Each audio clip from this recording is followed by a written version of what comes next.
السلام علیکم ورحمۃ اللہ وبرکاتہ۔ نحمده ونصلی علی رسولہ الکریم، اما بعد، قال النبی صلی اللہ علیہ وسلم العین حق، صدق رسولہ النبی الکریم۔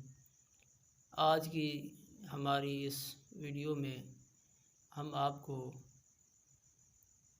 نظر کے بارے میں کچھ باتیں عرض کریں گے کہ نظر کا لگ جانا یہ بالکل حق اور سچ ہے، اس کا انکار نہیں کیا جا سکتا کہ بسا اوقات ایسا ہوتا ہے کہ انسان کو اللہ تعالیٰ مال سے نوازتے ہیں یا حسن اور خوبصورتی سے نوازتے ہیں، اللہ تعالیٰ یہ نعمتیں ان کو عطا کرتے ہیں، تو اس نعمت کے اوپر کچھ ایسے لوگ ہوتے ہیں جو حسد کرتے ہیں، نظر لگاتے ہیں، ان کی وجہ سے ان کے مال میں خلل آتا ہے اور کمی آتی ہے، یا اگر خوبصورتی ہے تو خوبصورتی اس کی زائل ہو جاتی ہے۔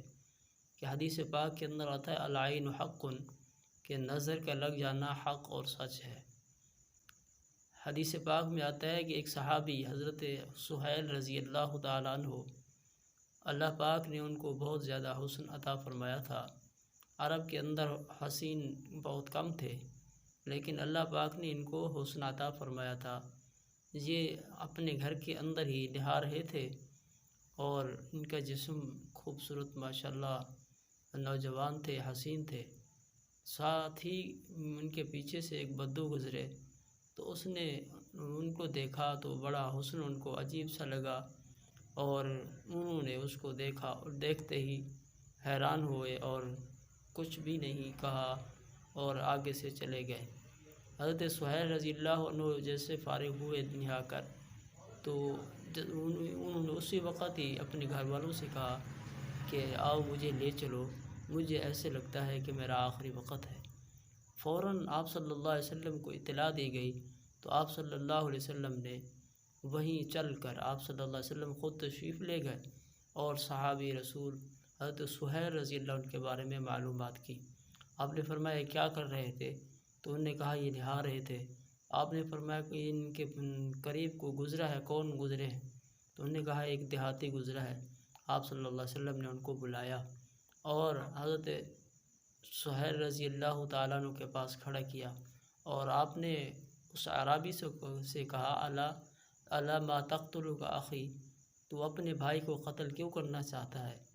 تو حضرت سہیل رضی اللہ تعالیٰ عنہ ان کی نظر کی وجہ سے بیمار ہو گئے تھے، اور آپ صلی اللہ علیہ وسلم نے فرمایا جب تم میں سے کسی ایک کو کسی کی کوئی چیز اچھی لگے تو اس پر اس کو ما شاء اللہ لا قوت الا باللہ کہنا چاہیے۔ اور پھر آپ صلی اللہ علیہ وسلم نے ان کے لیے ایک طریقہ نظر بد کو اتارنے کا ارشاد فرمایا۔ تو یہ نظر کا لگ جانا یہ حق ہے۔ آپ صلی اللہ علیہ وسلم نے نظر کے لیے ایک اور دعا بھی حدیث میں ارشاد فرمائی ہے، سنن ابن ماجہ شریف میں حدیث مبارکہ موجود ہے۔ آپ صلی اللہ علیہ وسلم نے فرمایا کہ اس دعا کو 3 بار پڑھا جائے۔ وہ دعا کون سی ہے؟ اعوذ بکلمات اللہ التامات من شر شیطان وہامہ ومن شر کل عین لامہ۔ یہ دعا ہے کہ اے اللہ میں آپ کے بابرکت نام اور پورے کلمات کے ساتھ پناہ مانگتا ہوں شیطان مردود سے، اور ہر بری نظر لگنے سے اے اللہ میں آپ سے پناہ مانگتا ہوں۔ تو جو آدمی اس دعا کو پڑھ لیتا ہے 3 مرتبہ ہر نماز کے بعد اس کو پڑھنا چاہیے، اور پڑھ کر اپنے اوپر دم کرنا چاہیے۔ جس کو لگ گئی ہے اللہ تعالیٰ اس کی نظر سے بھی اس کی حفاظت فرمائے گا، مرض سے بیماری سے نجات ہوگی، اور جس کو نہیں لگی اللہ تعالیٰ اس کی بھی نظر بد سے حفاظت فرماتے ہیں۔ اور روایات میں یہ بھی آتا ہے کہ خود حضور صلی اللہ علیہ وسلم کے اوپر بھی نظر لگی تھی۔ آپ صلی اللہ علیہ وسلم منبر پر خطبہ ارشاد فرما رہے تھے، آپ کو اللہ پاک نے حسینوں کا سردار بنایا، آپ کو اتنا حسن عطا فرمایا تھا کہ جو یوسف علیہ السلام سے بھی ڈبل اور کئی گنا زیادہ حسین تھے۔ اس نے یوسف دم عیسیٰ ید بیضا داری آنچ خوبہ ہمادارن تو تنہا داری، آپ کے اندر کمالات بھی تھے، اوصافات بھی تھے، اور آپ حسین و جمیلوں کے سردار بھی تھے، سورج چاند سے بھی زیادہ حسین تھے۔ تو آپ منبر پر تشریف فرما تھے، یہودیوں کے نظر لگانے والے اکٹھے ہوئے، انہوں نے آپ صلی اللہ علیہ وسلم کو دیکھنا شروع کر دیا، نظر لگانا شروع کیا۔ یہ نظر لگانے والے مسلسل نظر لگاتے ہیں، اپنی نظریں نہیں ہٹاتے، ان کی نظر کے اندر وہ ایسا کرنٹ ہوتا ہے کہ جو دوسرے پر اثر کر جاتا ہے۔ اسی لیے آپ صلی اللہ علیہ وسلم نے فرمایا کہ بری نظر سے پناہ مانگنی چاہیے، کہ بری نظر جو ہے انسان کو قبر میں ڈال دیتی ہے اور جانور کو، اونٹ کو ہانڈی میں تک پہنچا دیتی ہے، تو اتنا برا اثر ہوتا ہے۔ تو آپ صلی اللہ علیہ وسلم پر اس بری نظر کا اثر ہوا یہودیوں کی طرف سے، اور آپ منبر پر جلوہ افروز تھے، اور آپ نے حسین و جمیل و خوبصورت زلفیں اور عمامہ باندھا ہوا تھا، آپ پر نظر کا اثر ہوا، فوراً منبر پہ سے اترے اور آپ نے صحابہ سے فرمایا کہ مجھے لے چلو، میرے اندر تکلیف محسوس ہو رہی ہے۔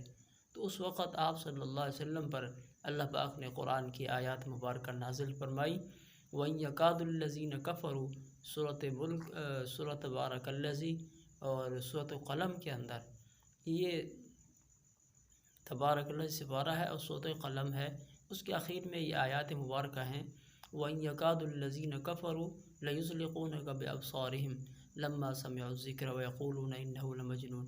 ان آیات کو پڑھ کر اپنے اوپر دم کرنا چاہیے، ہر نماز کے بعد 3 بار ان آیات کو پڑھ کر اپنے اوپر دم کرنے سے اللہ تعالیٰ نظر بد سے حفاظت فرماتے ہیں۔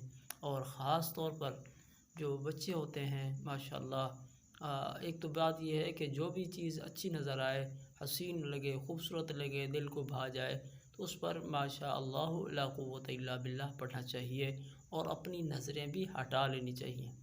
اور خاص طور پر بچے جو ہوتے ہیں ان کے اندر اللہ تعالیٰ صلاحیت دیتے ہیں، تو وہ بچوں کو نظر جلدی لگ جاتی ہے، اپنوں کی بھی پرایوں کی بھی، تو بچوں کے اوپر بھی یہ آیات مبارکہ پڑھ کر دم کرنی چاہیے۔ ایک دعا ہے جو اسکرین کے اوپر انشاءاللہ لکھ دیں گے، اس دعا کو بھی اہتمام سے صبح و شام پڑھنا چاہیے۔